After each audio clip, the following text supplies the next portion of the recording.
Communion service எல்லாம் முடிச்சாச்சு. முடித்த பிறகு நாட்களுக்காக ஜெபம் பண்ணிட்டு இருக்கும்போது திடீர்னு மேடையை பார்த்தேன்.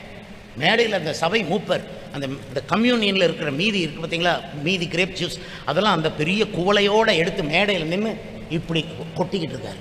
எனக்கு மட்டும் என் கையில் துப்பாக்கி இருந்திருந்தா அவரை சுட்டு கொண்டுட்டு நானும் சுட்டு செத்துருப்பேன். திருவிருந்தில் இருக்கிற மீதி பொருட்களை பாஸ்டருடைய மனைவி, பாஸ்டருடைய மகன், மகள் குடிக்கலாம். அது சின்ன பையனாக இருந்தால் கூட அந்த ஜூஸை குடிக்கலாம். ஒரு விசுவாசி தொடக்கூடாது.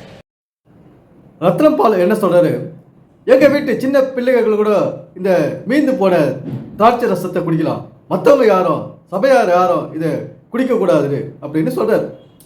இந்த சமுதாயத்தில் எல்லாத்துக்கும் ஒரு வயது இருக்குது. ஓட்டு போடுறதுக்கு ஒரு வயது, ஸ்கூலில் சேர்றதுக்கு ஒரு வயது இருக்குது, அந்த மாதிரி எல்லாத்துக்கும் ஒரு வயது இருக்குது. திருமணம் ஆகிறதுக்கு ஒரு வயது இருக்குது. இந்த வயதுக்கு மேலே தான் திருமணம் செய்து கொள்ள வேண்டும் என்று ஒரு சட்டமே இருக்குது. இப்படி எல்லாத்துக்கும் ஒரு சட்டம் இருக்குது. ஆனால் இந்த ரத்னபாலுக்கு ஒரு சட்டமே கிடையாது, சட்டத்திட்டமே கிடையாது. இந்த அவர் வீட்டு பிள்ளைங்க மட்டும் இதை குடிக்கலாம், மற்றவங்க யாரும் இதை குடிக்கக்கூடாது. இப்போ ஒரு பந்தி இருக்கிறாங்க, திருவிருந்து உட்கார்றாங்க, எல்லாம் வாலிபர்கள் உட்காராங்க, வயோதிபர்கள் உட்காராங்க, சகோதரர்கள் எல்லாம் உட்கார்றாங்க. அந்த சிறு பிள்ளைகளை இங்கே சேர்த்துக்கிறது இல்லை, சிறு பிள்ளைகளை அந்த லைனில் உட்கார வைக்கிறது இல்லை. ஏன்னா அது அங்கே உட்காரக்கூடாது. ஒரு குறிப்பிட்ட வயதுக்கு மேலே இருக்கிறவங்க தான் அந்த திருவிருந்தில் பங்கெடுத்து கொள்ளணும். சிறு பிள்ளைகளுக்கு அங்கே அலோடு கிடையாது, அந்த இடத்துல அலோடு கிடையாது. எந்த இடத்துல இந்த இந்த இந்த மாதிரியான ஒரு இடத்துல அவங்களுக்கு அலோடு கிடையாது. ஒரு சிறு பிள்ளைகளுக்கு திருமணமான ஒத்துக்குவோமா? குழந்தை இளவயது திருமணம் பண்ணுறாங்கன்னு சொல்லிட்டு ஜெயிலில் பிடிச்சி போட மாட்டாங்க. அந்த மாதிரி இந்த திருவிருந்துன்றது பல அர்த்தங்களை நம்ம விளக்கலாம். அதில் ஒரு அர்த்தம் இது. இந்த திருவிருந்தில் உட்காரும்போது சிறு பிள்ளைகள் இல்லாமல் உட்கார வைக்கிறது கிடையாது. அதுக்கு ஒரு வயது இருக்குது.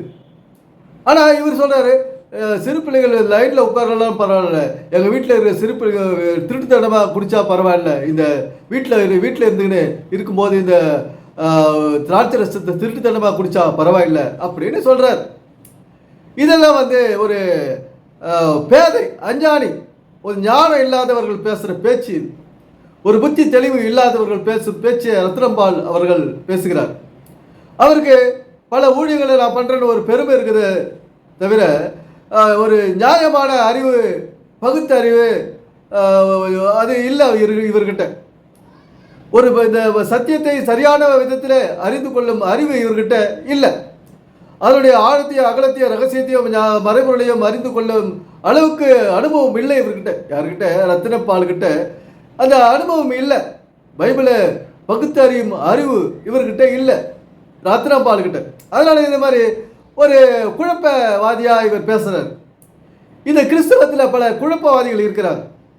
அதனால இன்னைக்கு கிறிஸ்தவம் ஒரு பயன்படாத ஒரு மதமாக போய்விட்டது. அது ஒரு மதமாக வளர்ந்துங்குது. அது மனிதனுக்கு ஏற்றதா அப்படின்றது கேள்விக்குறி தான். இவ்வளோ பெரிய சர்ச்சைகள், இவ்வளோ பாஸ்டர்கள், நான் தான் பாஸ்டர், நான் தான் பாஸ்டர், நான் தான் பாஸ்டர், நான் தான் பெரிய பாஸ்டர், நான் தான் எனக்கு தான் நிறைய காணிக்க வருது, நான் தான் பெரிய பாஸ்டர், நான் என்கிட்ட ஏரோப்ளேன் இருக்குது, இல்லை என்கிட்ட ஹாஸ்பிட்டல் கட்டி வச்சுக்கிறேன், நான் இப்படி நான் தான் பாஸ்டர், நான் என்ன தான் எல்லாம் சின்ன பிள்ளைங்க கூட என் பேர் தான் சொல்லுது அப்படின்னு மார்த்தட்டிக்கிறாங்க. அதுதான் இங்கே நடந்துங்கிற வேலை. ஆனால் மக்களுக்கு பிரயோஜனமான ஒரு விஷயத்தை இவங்க சொல்லிக் கொடுக்குறாங்களா? இந்த இந்த இந்த ராபோஜனம், திராட்சை ரசம், அப்பத்திலிருந்து ஒரு பயனுள்ள தகவலை மக்களுக்கு கொடுக்குறாங்களா? இல்லை. இந்த கல்வியை மையமாக வைத்து எழுதப்பட்டது ஒரே விஷயத்தில் இருக்குது, இதில் திராட்சை ரசம், அப்பத்தில். ஆனால் கல்வியில் வரும்போது சிறு பிள்ளைகள் படிக்கணும், அங்கே பெரியவர்களுக்கு இடமில்லை. இந்த மாதிரி பல அர்த்தங்களை கொடுக்கும் இந்த ஒரு விஷயத்திலே.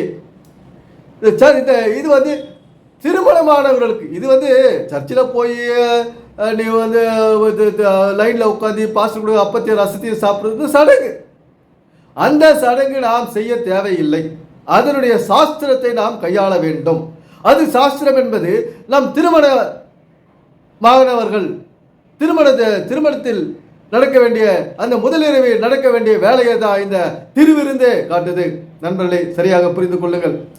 அந்த திருமண ஆடவர்களுடைய முதலிரவிலே தான் நடக்க வேண்டிய விஷயத்தை இங்கே இந்த அப்பமும் ரசமும் அந்த ராத்திரியிலே இயேசு கிறிஸ்து மேல் வீட்டு அறையில் இரவில் உட்கார்ந்து அந்த சீஷர்களோடு பந்தி இருக்கிறார், அதை குறிக்கிறது. அந்த முதலாம் இரவில் ஒரு கணவன் மனைவி எப்படி செயல்பட வேண்டும் என்பது என்ற ஒரு சட்டத்திட்டம் வரைமுறை இந்த திருவிருந்து எனும் நிகழ்ச்சியிலே அங்கு வரையறுத்து சொல்லப்பட்டது. இயேசு கிறிஸ்து அந்த நேரத்தில் எல்லாருடைய கால்களையும் கழுவினார். அதுபோல மனைவியானவள் தன்னுடைய கணவனுடைய கால்களை அன்று கழுவினால் நன்றாக இருக்கும். அந்த பழக்கத்தை நாம் விட்டு விட்டோம். அதை ஒரு பழக்கமாகவே நாம் எண்ணுவதில்லை. அதை செய்ய வேண்டும் என்று நம்முடைய நினைப்பு இல்லை. ஆணுக்கும் பெண்ணும் சமம் என்ற ஒரு தொனியிலேயே இன்று நாம் சென்று கொண்டிருக்கிறோம். அந்த முதல் ராத்திரியிலே கணவன் மனைவி செய்ய வேண்டிய அந்த முதல் இரவில் செய்ய வேண்டிய காரியங்களைத்தான் இந்த ராபோஜனம் என்றது விஷயத்தை காட்டுகிறது. அந்த முதல் இரவில் நடக்கும்போது சிறு பிள்ளைகளுக்கு அங்கே இடம் இருக்கிறதா? இல்லை. ஆனால் கல்வி என்று ஒரு கான்செப்டை வச்சு இதை விளக்கும் போது அங்கே சிறு பிள்ளைகளுக்கு இடம் இருக்குது, பெரியவர்களுக்கு இடமில்லை. இதுதான் பைபிள் ரகசிய மறைபொருள். இது ஒரே இடத்துல 2 விதமான விஷயத்தை சொல்லும் இந்த பைபிள் ரகசிய மறைபொருள். அதுதான் பைபிள். அதனுடைய சிறப்பு தான் இந்த பைபிளுடைய சிறப்பு. ஒரு மனிதனுக்கு தேவையான 2 விஷயங்களை ஒரே இடத்தில் சொல்லும் ஒரு ஒரு ஒரு மறைபொருள் ரகசியங்கள் அடங்கிய ஒரே புத்தகம் பைபிள் மட்டுமே. மனிதனுக்கு தேவையானவையை யாரும் இங்கே சொன்னது இல்லை. மனிதனுக்கு பயனுள்ள விஷயங்களை இந்த வேதத்திலிருந்து பைபிளிலிருந்து சொன்னதில்லை. ஒரு வளமான வாழ்க்கைக்கு எந்த பாஸ்டரும் மோகன் சி லாசஸ் அவர்களும் யாரும் சொன்னதில்லை. ஒரு வியாதி இல்லாத வழிக்கு இந்த பெந்தேகோஸ்தக்காரர்கள் இந்த பைபிளிலிருந்து ஒரு விஷயத்தையும் சொன்னது இல்லை. ஒரு சடங்காகவே இந்த பைபிளை கொண்டு சென்று கொண்டு இருக்கிறார்கள். நண்பர்களே, இந்த சடங்கை கையாண்டால் நம்முடைய கஷ்டங்கள் தீராது, வறுமை தீராது, பிரச்சனை தீராது, குடும்ப பிரச்சனை தீராது. இந்த சடங்குகள் சொல்லும் சாஸ்திரத்தை நாம் கண்டுபிடிக்க வேண்டும், கையாள வேண்டும். அப்போதுதான் நம்முடைய வாழ்க்கை சுபிட்சமாகும், சந்தோஷமாகும், நீண்ட நாட்கள் மின்ன ஆயுசலோடு வாழலாம் என்பதை நான் சொல்லிக் கொள்கிறேன். நண்பர்களே, இது ஒரு வாழ்வியல் புத்தகம் பைபிளானது. அது வாழ்வியல் வரைபடத்தை ஒரு மனிதனுடைய வாழ்வியல் வரைபடத்தை உள்ளடக்கியது. இந்த வசனங்களிலே நம்முடைய வாழ்க்கை முறை மறைந்திருக்கிறது. அதை நாம் சிந்தித்து அறிந்து செயல்பட வேண்டும். இவற்றையெல்லாம் தான் நான் ஒவ்வொன்றாக சொல்லிக் கொண்டிருக்கிறேன். என்னுடைய வீடியோக்களை முழுமையாக பாருங்கள், ஒரு வீடியோ தவறாக பாருங்கள்.